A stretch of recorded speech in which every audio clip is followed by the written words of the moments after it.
Hello, ladies and gentlemen. It is currently Wednesday, October 17th, 2012, and we have a very special plan for today. It is indeed not a daily. We are going to be doing a live interview with none other than ROOTVibe, who is on the line right now. So, Vibe, I invite you to say hello to everyone right now. What's up? Hello, how's it going, guys? How you doing? Excellent. As you'll note, Vibe has the StarCraft-like friendly demeanor that is known among pretty much all the competitors. I mean, I'd probably say that of all games, StarCraft 2 does indeed have the friendliest folk in all the world. It's I'll because we're be usually older. That's why I think. that. Yeah, that probably helps. That we've been through high school. We had to learn to deal with all that crap. We had to learn to deal with people first. There we go. Well, today I, your host Sean Platt, or as I'm known on the internet, Day 9. I don't know why I'm introducing myself to you because you're probably watching this on one of my channels. But hi, I'm Sean, and I'll be interviewing Vibe today because Vibe is the North American player, one of the North American players heading out to the World Championship Series finals that will be held in Shanghai. As of course you can see on this plate, it is on November 17th to 18th, the World Championships. I want to get a chance to know the players who are going to be there. So that's why we have Vibe here today. So, of course, I think like any reasonable interview, I would just say, please tell us your name, who you are, how old you are, and why on earth you're here. And I promised Dan this earlier. It's the only contrived question I'm going to have in the entire thing. Well, what's up, guys? If you guys don't know who I am, I'm Root Vibe. I'm a Zerg player. I've been playing StarCraft 2 since the beta. I've been playing games pretty much my whole life. And I'm here because I'm going to be going to represent USA and North America in the tournament in China in Yes. November, Shanghai WCS World Finals. Oh my god, I love how thorough you are with that information. That's right. There you go. Got to make sure I hit every point, you know? Yeah, I will say it's always kind of funny when you're in an interview and you're like, tell us what's the big event coming up for you, and the answer you get is the finals. The finals. Wow. That's all you need to know.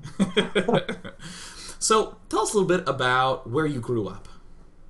Well, I've lived in Colorado my whole life. I've been around a little bit. I've actually even never left the country, USA. So this is gonna be a new experience for me. But I've lived in two houses. And first house I can't even remember because I was too young.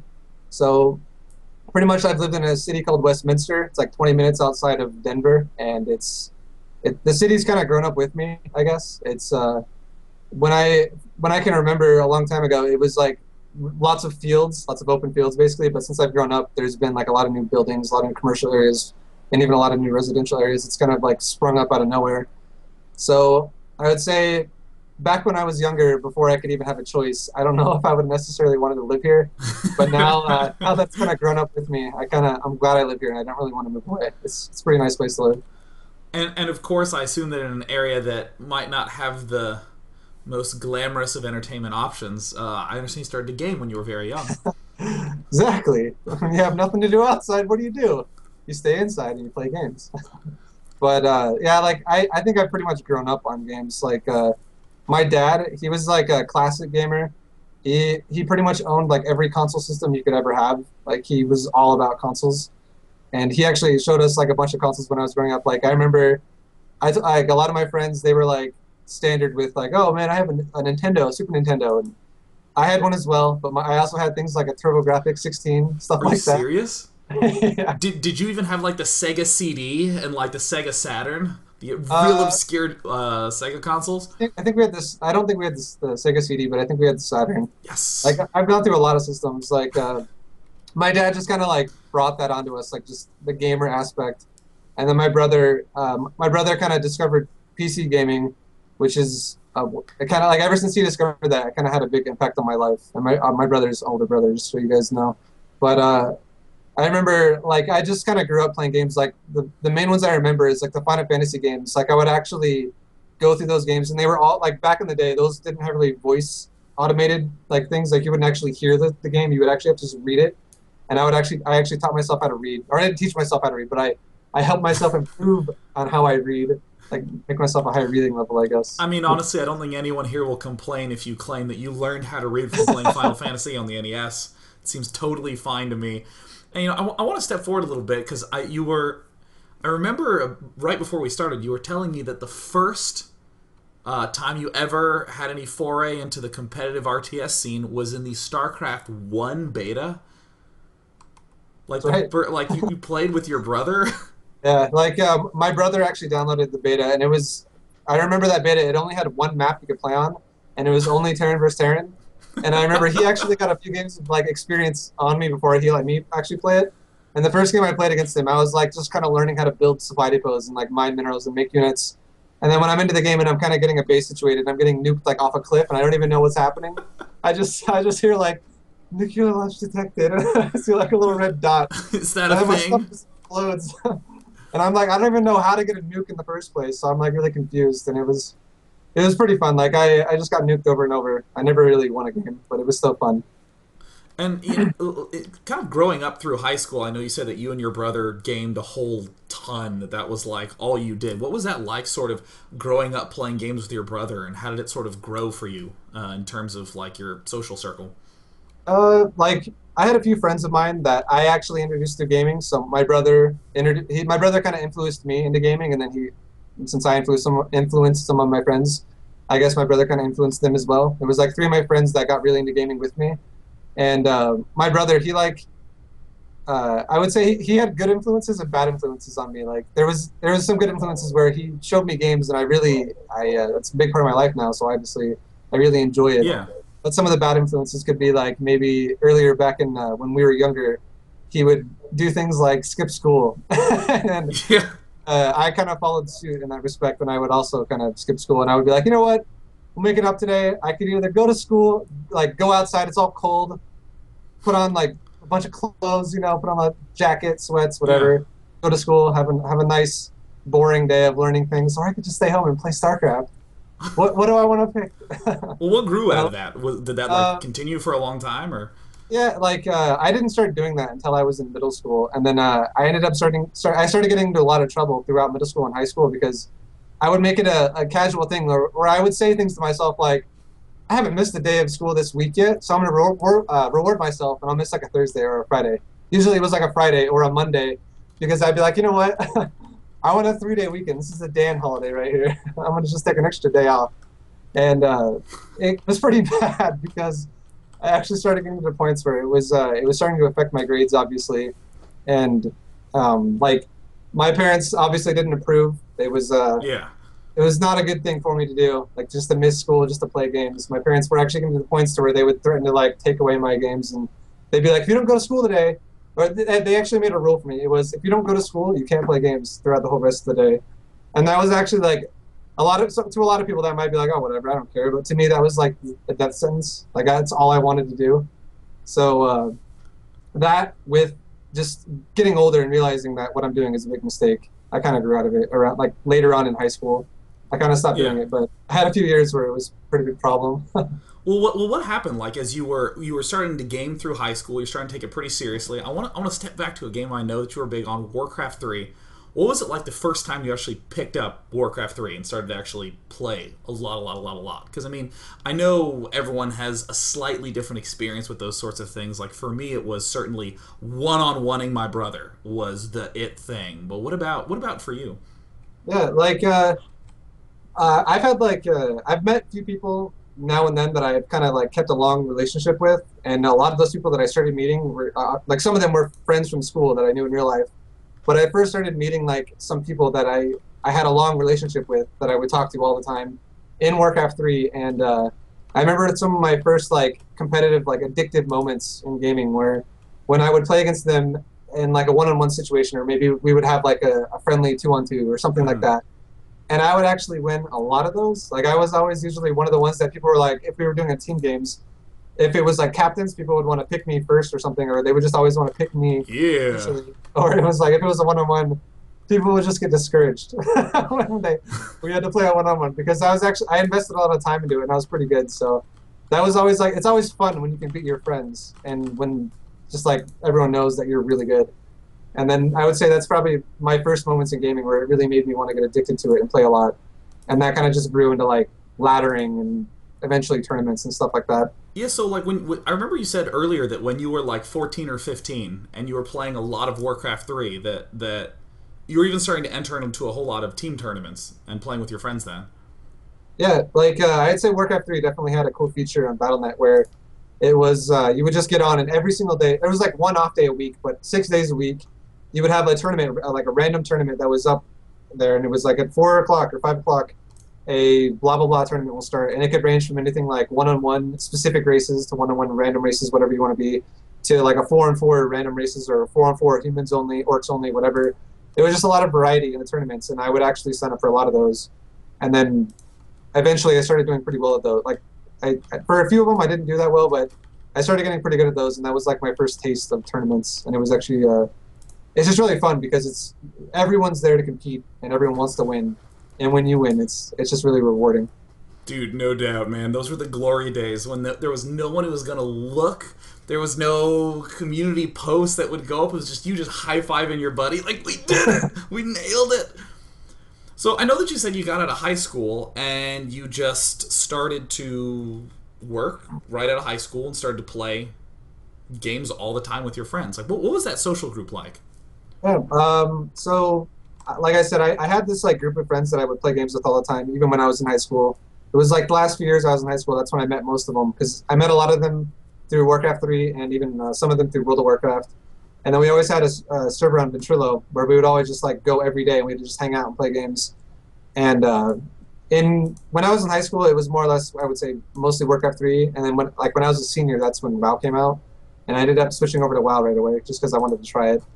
And then I had this period of time where I would switch back and forth from Warcraft 3 to World of Warcraft because I don't know about you guys, but when I first started playing Warcraft 3, I'm not too huge into the whole raiding thing. I did it for a couple months, but then I would get kind of bored because back then it was like you had to get like 40 people together all on a schedule, and then you had to get like these bosses done, and it was like another full-time job. So I was into it a little bit, but then I got kind of burnt out on it, and I would just keep going back and forth to like Warcraft 3. And then I cycled through some other games, but once I met this group of friends that I had, where I met them through Warcraft 3 and World of Warcraft, we all kind of just stuck together, and we made like this, like we didn't really necessarily make a pact one night, but it was like an unspoken pact where it was like we all just stick together and we play games together. So it was just really fun. Okay, so when did your Ventrilo group start?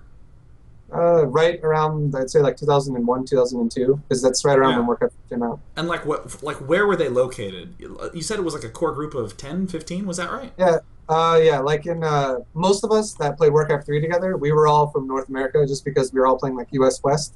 So a lot of the people I knew from there were either like a lot, and also a lot of them were from school, so obviously they're around me. And I didn't actually start meeting the global people until I started playing World of Warcraft, and then we kind of just integrated them into our group. But I had about like 8 of us that were from either USA or Canada in Warcraft 3. And then as soon as we started playing World of Warcraft, we met a guy from China, and we met a guy from a couple people from Australia, and those people kind of just like integrated into our group. Yeah. So we had this like global thing, and then one of the big conversations as soon as they joined our group, which none of us ever talked about before, was cross-server latency. Like I don't think anyone complained as much about cross-server latency as the guy from Australia. Yeah, I mean it's way off in the middle. It's like another planet. It's like a moon for the Earth. And I mean, and in playing with them, what sorts of games would you play? I mean, I know you've mentioned Warcraft 3 and World of Warcraft, but you said that you jumped around a whole lot. Yeah, like we all ended up buying the Call of Duty pack that came out a few years ago. I don't remember what exactly it was called, but it was, I think it was Call of Duty Modern Warfare 2, just like default. It wasn't any expansions or anything like that. And there was about like 10 of us. It was vanilla. Yeah, I guess. I don't know. There's so many expansions for that game, so I don't know which is which, but we bought that game, and then there was we would always just like host our own server, and we play like 4-on-4s or 5-on-5s. And this is one of the main reasons why I say the Australian guy would always complain, because every time he would die, he would always be like, "Dude, I shot you first, but the lag didn't register my bullets, and I died." And there was. I love that that's a sentence that means something in game. It's my bullets, they didn't register. Who's registering them? But there was one key moment that made me laugh so much, is because he actually had this saying where he'd say, if we just played on an Australian server, I could show you guys that I would kill you all, and I would always win if we just played on a server where I had good ping and none of you guys had good ping. And there was one time where we all just agreed, we're like, okay, we'll just go play an Australian server this time, so you can have the good ping and everybody else can have bad ping. like bad ping is like 300 something like that, 300 400, and we'll just see how you do. And he's like, we ended up still killing him a lot. He's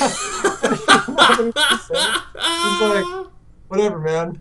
I'm still getting lag, whatever, blah blah blah. He just made up any excuse he could. It was pretty hilarious. But that's one of the main games. We played a lot of others. Yeah. Like we played Dota a lot in Warcraft 3. Like there was actually this thing, if you guys know what it was, if you're like old school, I guess. There's this thing called GG client. It was like a virtual LAN for the Warcraft 3 client, where you had to like actually launch your Warcraft 3 program through that instead of actually getting on Battle.net. And it pretty much gave everyone less than 100 ping, no matter where you were in the world. So it was actually really nice. And then we played a lot of Dota on that, like in-house Dota games on that. And then that, and we played like a lot of Heroes of New Earth as well back in the beta.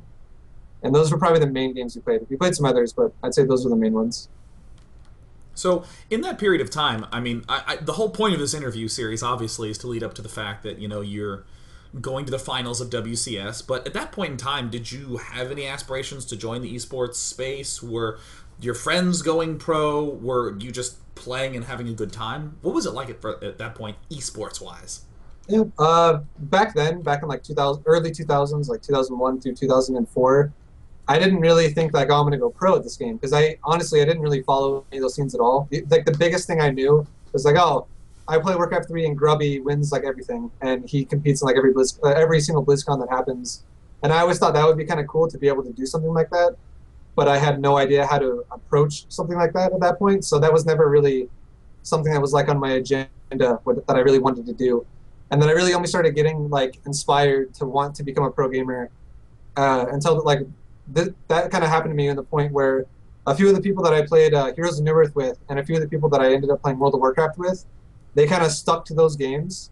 But I still talked to them after I ended up kind of bouncing around the games that I played. And they actually got sponsored, and they started getting like travel to events and stuff like that. They started competing in events, actual competitions. And after I found out that they were doing that, and I felt like I was at the same caliber that they were when I was playing with them, but I would just, like I said, I would bounce around a lot. And it always kind of gave me like regrets where I was like, man, that's awesome for them, but I could just imagine if I stuck with them as well, or if I just stuck to the game that they were playing, that they're getting sponsored in, I might be sponsored to this day, like today, but I never really stuck to a game enough to actually get that. And once I found out that some of the people I knew were getting sponsored, I actually, with some of my friends that I played Arena with in World of Warcraft, like this is one of my phases where I was playing World of Warcraft. Some of my friends that I was playing with, there was 4 of us, and we had a 3-on-3 team, and we would just cycle in one person, like it was like a healer. We would cycle in and out. It was like a paladin. And we actually were rank 1 on our battle group for a while, like for like a few months. And then there was this tournament in Texas that was coming up, and we all kind of agreed that we're all going to go to it, but we all had to pay for our own flights, so it was kind of a big commitment, and we all had to like pay for hotel and everything. But when we all agreed to it, it was really cool and it was really interesting because I was actually really excited about it. And then just before the event was supposed to happen, like people started to get me like kind of flaky, like, I don't know if I want to go anymore. This is kind of a big investment. I don't know if we should go. I don't know if we're gonna win. So then it never actually happened. So it was kind of it kind of sucked. Like it was a cool idea. No, that's so brutal. But that gave me my drive, I guess, to want to be a pro gamer. And that's why at that point I told myself the next game that I know I can go solo at, which was an RTS game. And I'm really comfortable with Blizzard games too, because I played a lot of Blizzard games. I was really invested into Warcraft 3. I told myself the next RTS game that comes out, I'm going to try to go pro at it and just do what I can with it. And that was like maybe like a few months after StarCraft 2 was announced. So I don't know. I think StarCraft 2 was announced like 2 years before it actually went to beta. Yeah. So it was a while. I had a while. Like it was that plan was set in motion a while before the beta started for StarCraft 2. So the beta starts. So suddenly, they announce that it's out. Did you get a beta key when it came out? Were you one of the lucky ones that got it on day 1? No, man, I wasn't the lucky one. I was the desperate one. What I ended up doing was when I found out the beta was about to launch and I still hadn't got a beta key yet, I already told myself for over a year that I wanted to go pro at StarCraft as quick as possible and just establish myself in the StarCraft scene.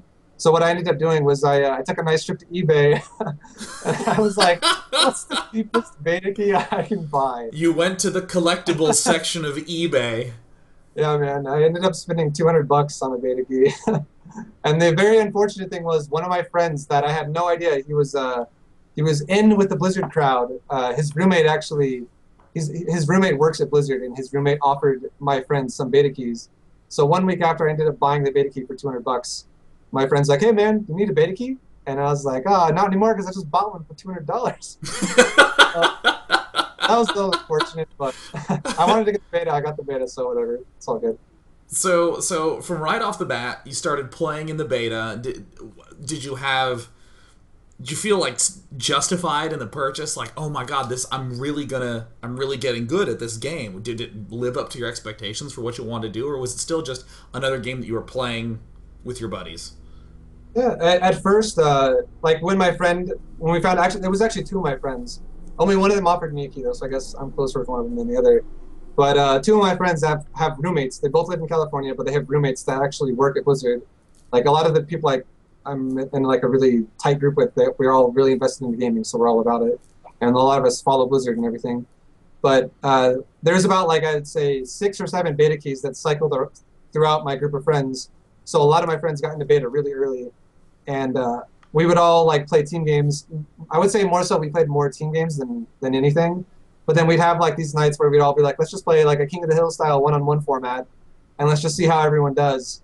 And there were a couple of my friends back in the beginning of the beta that would like beat me and compete with me. Yeah. But most part, I was like in like the top 3 group of my friends back then, and I'd say I probably won the most out of everyone.